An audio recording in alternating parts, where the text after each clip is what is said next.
that.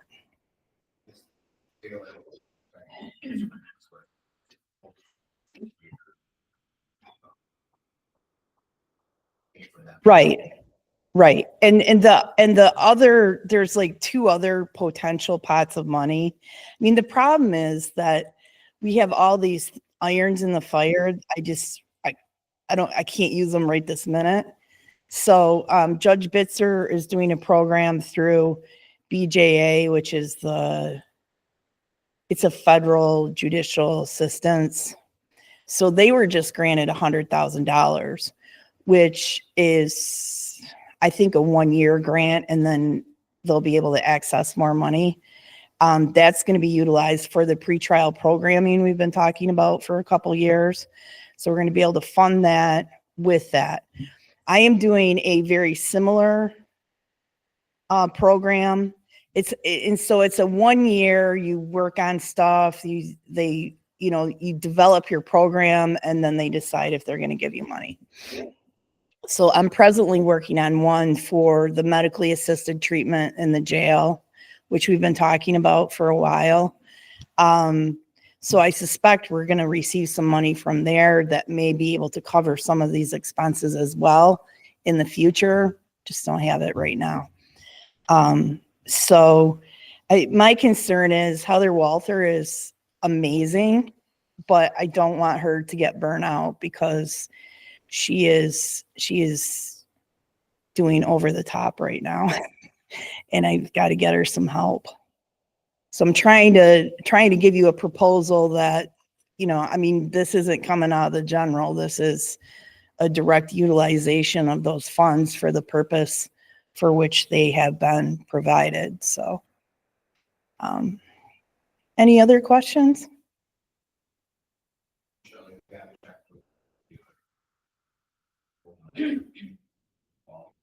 I have asked Judge Gerhart.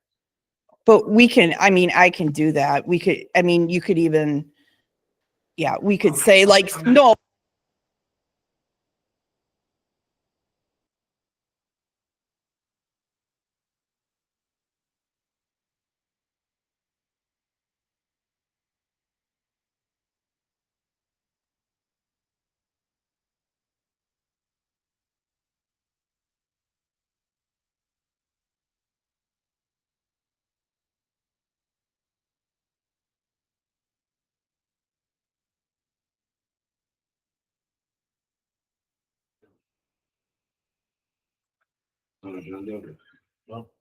You would want a motion. Yeah.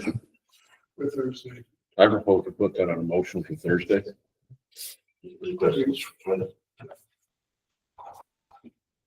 How's the meetings? Are you guys still getting together meetings on this whole period money?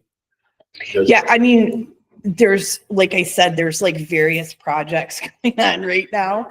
And so I think essentially this federal grant that I'm working on with, so my team members are Jackie List from List Psychological, Dr. Kramer, Melanie Kramer, who's a provider from Hills and Dales, Dan Lasowski, who's the new jail administrator, and myself and Sheila Long, the court administrator.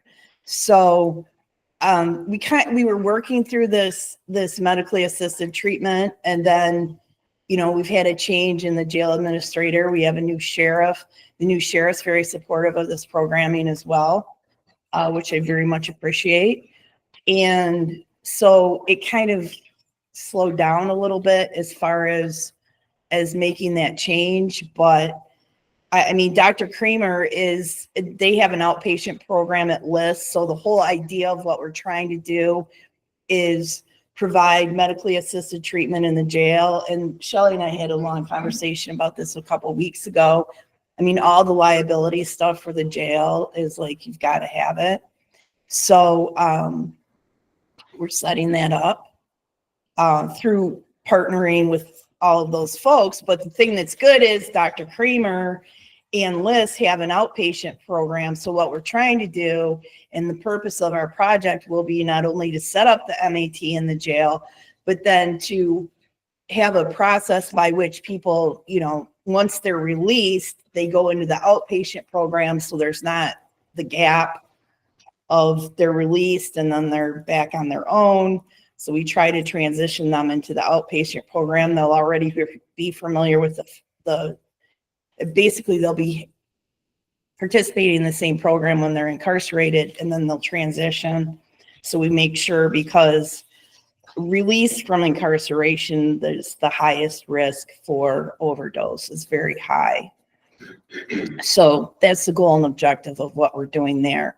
So the opioid settlement funds would come into that as needed.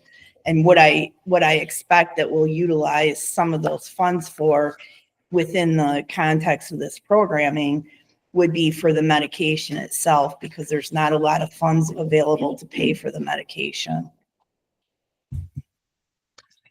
Further questions first? The judge on this, or make a motion for, put a motion together for Thursday? All right, thank you very much. Second request. Yes, just don't take it. Yes, thank you. Second request is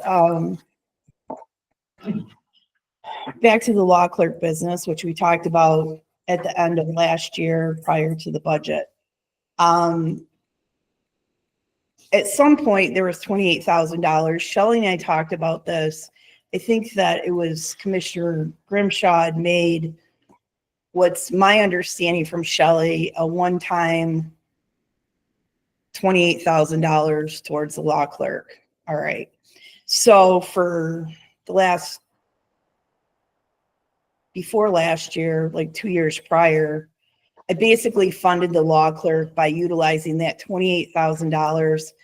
And then we had some money from state court administrator for COVID docket catch-up kind of grant money. So we utilized the grant money plus 28,000, funded the law clerk. Then last year, I promoted him to deputy front of the court so that I could kind of utilize all of that stuff together to fund having a law clerk, but he was doing other functions. I've come across someone, amazingly to me, who is interested in part-time law clerk work.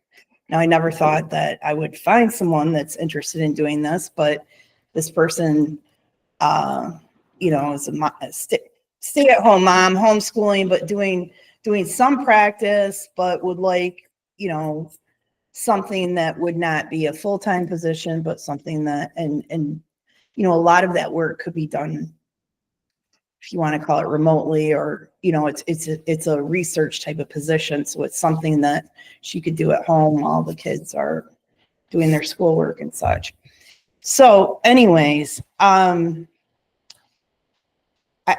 really need help. Okay. And I feel like this is a pretty good compromise as far as if I could find somebody part-time, no bennies, the cost. So I'm here humbly asking for the $28,000 to be reinstated. The other handout I gave you was just, it's an email from Judge Don Teeple, who was the circuit judge in Sanilac County for many years, 30 years, I think. He comes a lot as our visiting judge, so he's familiar with my docket and what's going on. And so he has on numerous occasions told me that he would be glad to advocate for me having a law clerk. So he provided that email. So that's what that is. I mean, and he's familiar with a lot of different jurisdictions because in his visiting judge work, he's doing, he sees, what's going on in the surrounding counties and such. And he always is very supportive of me and like, thinks my docket's crazy. But anyways, I'm not here to whine or complain, but I'd appreciate some assistance. So what I'm asking you for specifically is $28,000 towards a part-time law clerk. And I'd be glad to answer any questions. Commissioner, before we go any further, please, let the mics still on. Please clear the phones.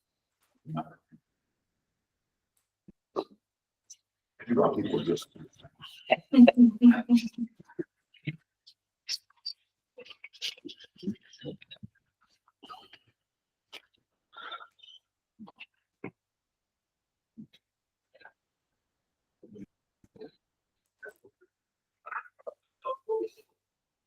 Oh, can I add one more thing? So we posted the deputy court administrator, law clerk position, and we've received 0 applications. So I just wanted you to be aware that I've tried to go the avenue that we have been going as of late, and we've received no applications. So this other opportunity has now arose.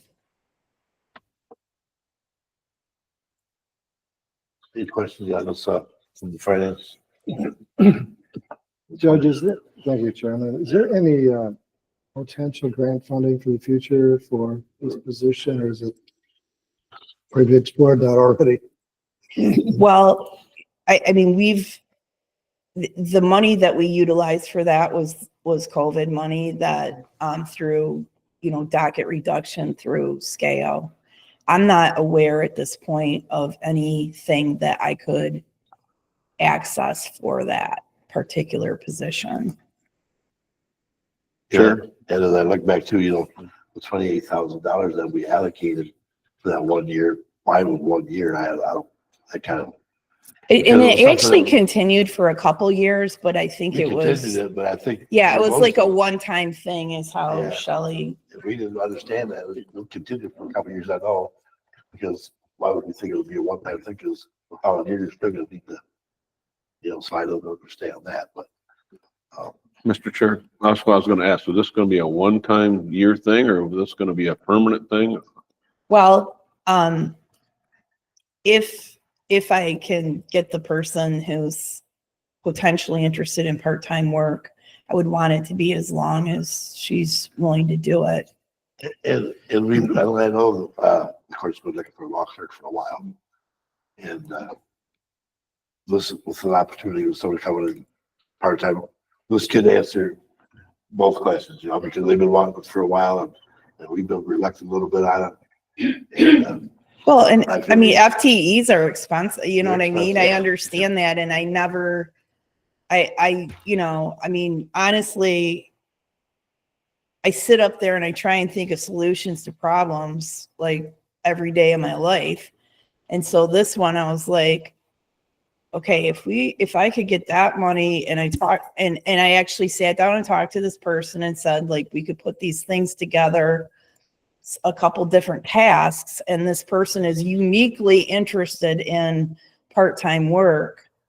And I also am familiar with the person's work, so I know that the person would be an effective legal research and writing candidate. I'm like, this is perfect if we can utilize that money or obtain the money. So, I mean, I'm always trying to solve problems. I just want you to know I'm not here, here I am here asking for two different things, but trying to do it in the most effective way I can.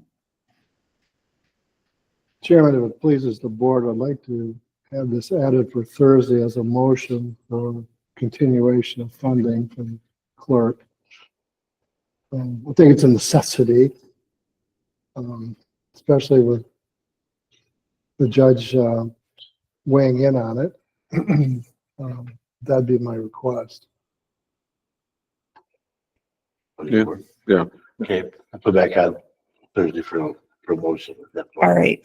Thank you very much. I appreciate your consideration. Thank All you. right. Have a good morning. You too.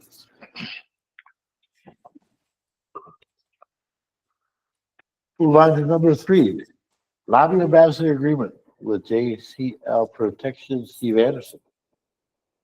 Morning, Commissioners. Morning, Steve. So as you know, the contract we have with JCL is going to expire here on March 7th. We're asking your permission to renew that contract. Jody came up with a new contract. It's a little bit longer. It gets us through a couple cycles of foreclosure. The new one would get us through September 30th of 2026. It's about 18 months, give or take. The rate increase would be a little bit. We'd go from $37 to $40, and then there'd be a step increase January 1st, 2026, which would get us to $42.50 an hour. We're also extending the hours. Right now we go from 8 to 4:30. Again, this was all hastily made when we first started this.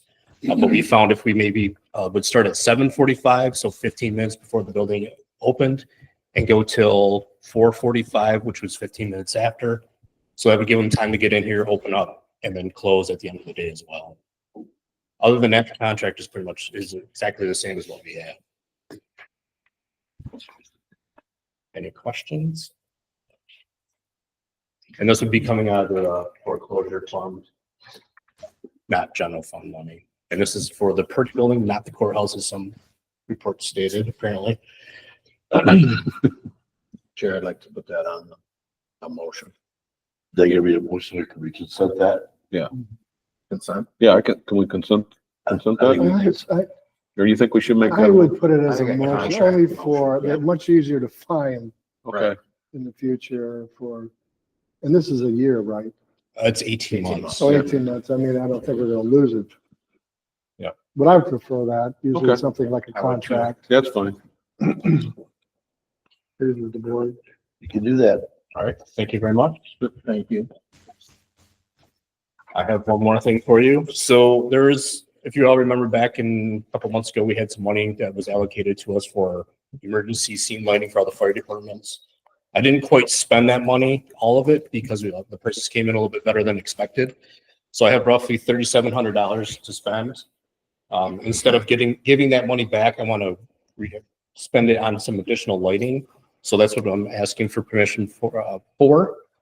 It'd be for 2 MX Fuel compact tower lights, an extra battery, or 2 extra batteries, essentially, would spend off the rest of that money. So just asking for permission to do that. This is 100% reimbursed. I just have to spend it and we'll get it back.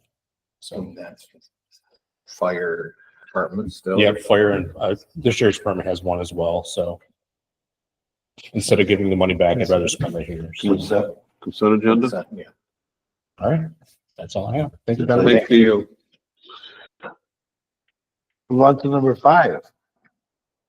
2024-2025 Clean Sweep Grant, Mike Miller, Director of Building and Grounds. Morning, Commissioners. Morning. Yeah, this is a clean sweep grant, from the state. It's one that we get, every year. We've had it probably 15 years or more. It's $25,000. It covers, pesticides and herbicides that we take in at recycling. And, it's a reimbursement. So whatever we take in under those classifications, we get paid back. And this, we are the fiduciary for the thumb, because we are in this with Huron, Sanilac, and the Q. So we all share that money. In the 15 years, we have never used it all, so it's a pretty good grant. It's really nice to have. So we can see that too? These questions, Sharon, Yes. the unused funds are just applied to the account and rolled over year to year. No, they're not It's set unused. back. It's that if you don't use it, you don't Okay. retain it. That's right. Yeah, CA is fine with me. Okay, thank you. Thanks, Mike. Move on to number 6, Mosquito Control 2025 Material Purchase Request. Larry Zephyr. Mosquito abatement. Good morning. Good morning, Larry. Commissioners, back on January 8th, the 4 mosquito districts had their annual insecticide bid. And this year we had 4 vendors that participated in it this year. Azalea, Clark Mosquito, Target Specialties, and Viserys. Azalea actually came in with the cheapest price for our truck fogging material at $20.98 a gallon. The product they proposed was called Prometheus. I had never heard of this product. I reached out to the other district directors, and they had never used or heard of this product as well. It is something new to Azalea, from what I'm understanding. The second lowest bid came in from Viserys, and that was the Control 4.4, which I'm sure you all have probably heard of before. We've been using that now for the past few seasons, and it's been a very good product to us. We haven't had any issues as far as control and as far as using it in our truck fogging equipment. I would recommend going with Viserys in the Control 4.4 for this upcoming 2025 season. I did reach out to the other directors as far as this new product from Azalea, and I know that Carl Dowd, the director of Midland County Mosquito, he has requested a sample from Azalea that they might try this upcoming mosquito season. And I plan to reach out to Azalea as well. I'd like to see if they would give us a sample of this product so we could try it in this upcoming season, run some trials on it, see if it's friendly to our truck fogging equipment as well as killing mosquitoes. But for now, I would really recommend going with the Viserys product, the Control 4.4. I'm requesting 7,150 gallons of that for the season. That is $22.68 per gallon, for a total cost of $162,162. The other material that I'm requesting is for the larviciding portion of our program. And this material would be treating all our standing water in the county, our roadside ditches, flooded woodlots, any water that's standing on our residential properties. And these products would come from Valent Bioscience. We're actually under contract with them. I don't know if you recall, back in 2023, I brought a contract to the board to lock in a price until the end of this year. So we didn't see any price increase as far as those materials this year. I'm requesting 528 gallons of the Vectobac 12AS at a cost of $25 per gallon and a total cost of $13,200. Yeah, $13,200. The other material, larviciding material, is the Vectobac G product. That came in at a cost of $49.96 per 40-pound bag. A total cost there of $3,926.80. Both of these products are organic products. They're virtually the same product. The only difference is one's a liquid and one's a granule product. That's really the only difference in them. The purchases of this material, all of this material was anticipated to be paid for the 2025 mosquito abatement budget, and significant funds have been allocated for these purchases. Other than that, that's all I have for you on our material. Happy to answer any questions that you might have.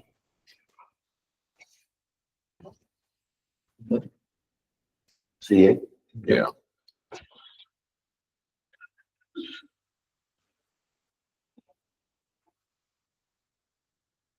And I have one more request for you regarding hiring with permission to hire or rehire a seasonal employee. Marion Daly. I would like to bring her back in the month of February, hopefully during the first week or second week of February, pending a background check and a physical. Marianne is going to help spearhead our new truck logging software. She's going to be an integral part of that, learning that process, and I'd like to get her back as soon as possible. She's ready to go, and she's ready to learn some of this material along with the rest of us. So I'd just like to request bringing her back first week or second week of February. Chairman, can we motion that? Yeah, we should motion that, put out there, you know, regarding the background check. and all that. That's all I have for you this morning. Well, you got Thanks, to- brother. Quick and easy. Thank you very much. Yep. Appreciate it. Thank Have a you. good day. Yeah, you have a good. Moving on down to number 8. Tablets for inmates. Brian Ayers, jail administrator. Still. Still. The record. Morning, Commissioners, how are you? Morning, Very Brian. good. Got Sergeant Lasowski here with me. Morning. He's going to be taking my position, so we thought we would include him on this presentation. A little bit of the breakdown with the tablets. I know a lot of people think, you know, inmates having tablets, now we're giving them computers and things like that to play with in the jail. It's kind of the same concept people have with television and having cable. There's positive reasons why we have that. For example, like the televisions, we charge them a weekly fee to watch that to help offset the costs of the television, and it keeps them occupied, stops them from having fights and things like that. The tablets are a similar issue. We can expand a lot more with the tablets, and I'm going to explain a lot of that to you. They have a lot of learning experiences in there, educational stuff, rehabilitation, things like that. The jail, we have to have something like that. They're your neighbors, they're our neighbors, they're your family. They get out of jail. You kind of want them to learn something while they're in jail. You just don't want to throw them in there and have them come back out and do the same stuff over. So there's a lot of stuff in here. This contract is with the company that we currently contract with our phone system and our video visitation system.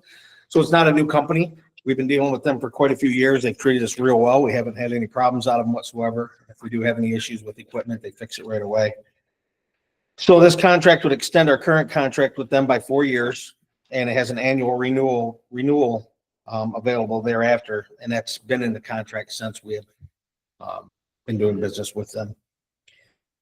So the company's going to give us 50 tablets. They're 8-inch screens. There's no upstart cost for us. Everything is free. They're going to give us 10 spares, so we're going to get 60 total tablets. We're going to get charging stations with these.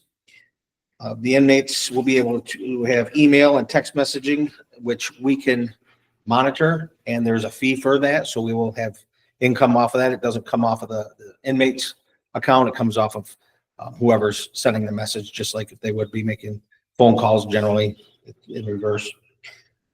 We can have the mail scanned, so instead of the mail coming to the jail and the officer sitting there and going through all the mail, logging all the mail, we can have it sent directly to their facility. They will scan it. It shows up on our side and it shows up on the inmate side as well. So there's no more handling mail back and forth. Right now, we reduced it down to just postcards, so it will be pretty simple for both sides on that. They can order their commissary through there. They can look at their bonds and court dates. We can create customizable forms on there for whatever we desire. Grievance reporting and inmate requests.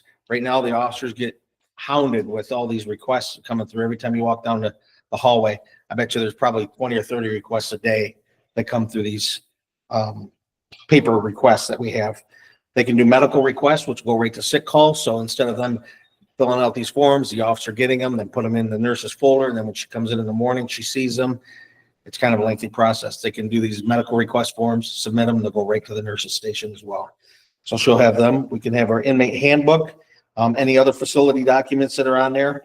A lot of times, the inmates, they'll file grievances and they'll say that they didn't get an inmate handbook, which is the rule book, guidebook. And even though they've signed off that they've received it at intake, and that creates a big hassle. This way, it's mandatory, it's on there, and we can actually have it to where they have to mandatorily read some of the stuff before they can access anything else on the tablet. So they would have to check off that they've actually read that. They have educational content, a full library, GED preparation, behavioral therapy, vocational training.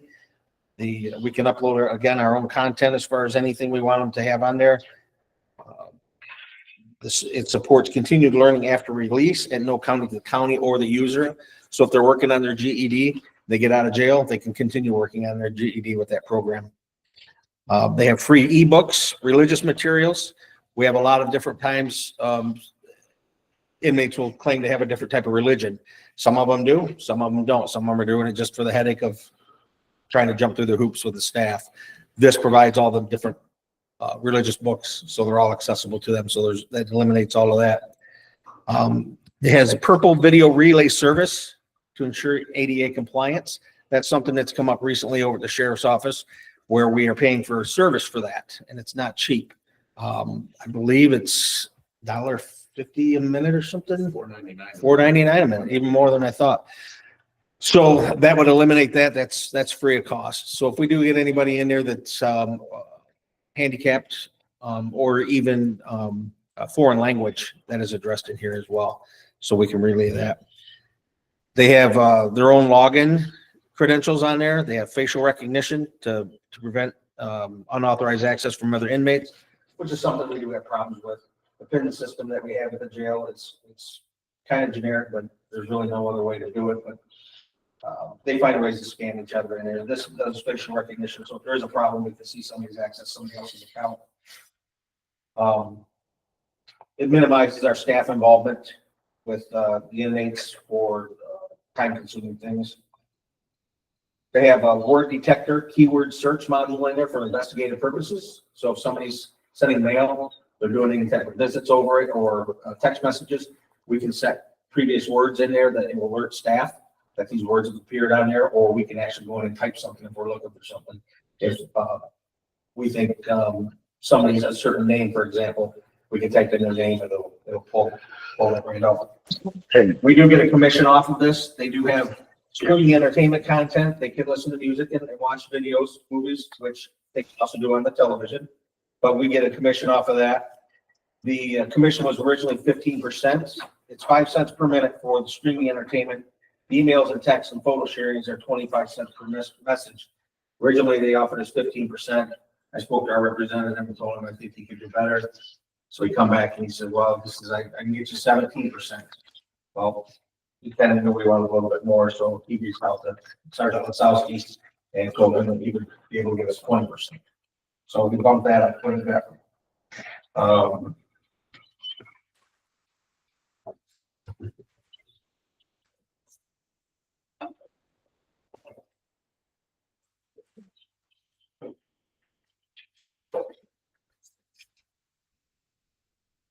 The orientation video is something that we've been trying to establish for a while. Something we should have in place. The problem is trying to have some place where they can actually sit and watch orientation videos the way our system is set up of receiving inmates and housing them. We can finally put that in this, and they will have to sit and watch this orientation video again as a mandatory thing. It's something that we should have had in place for quite a while, but again, the lack of space created problems with that. They can look up their account information on their PREA, the Prison Rape Elimination Act. We can put that on there so they're all familiar with that instead of just reading it and saying that they read it. Again, another mandatory thing that's really important for us to have. They can also access a law library, although I don't know if we would be able to do that part of it. That's something we have to look farther into. We already have a current law library in the jail. It's not connected to the internet. And therefore, I don't know if we would be able to utilize that in here or not. So that'd be something we have to look at down the road. Again, the books, the religious materials in there. It's a 50-page thing they sent us here.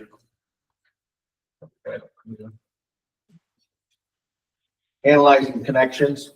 It will also create a tree. So say I'm an inmate in a facility and I communicate with Commissioner Lutz and stuff, and then I communicate with you on stuff. Well, then we find out you're communicating with Sergeant Lisowski and somebody else. It'll connect the dots to all of that. So if I pull that up and say, what are the connections to everything, it'll pull it up and show a map on how many people you've talked to. So if you're talking to 4 or 5 different inmates and they're talking to the same group, so it kind of narrows everything down for us. So we know who the connections are if we're doing any type of investigative work with them. It has a confidential tip line for the inmates. If something's going on in the back, a lot of times the inmates don't want to be known as narcs. That's a typical thing across the country. And if they feel something's going on back there, they can send us an anonymous tip and let us know something's going on.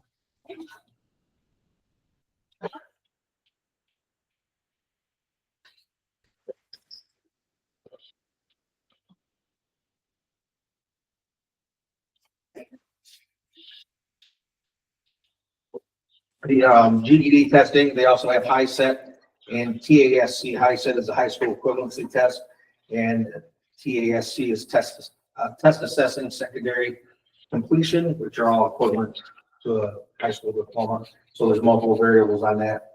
We can do cognitive behavioral therapy and mental health services on there, like programs if they want them to do classes or things like that.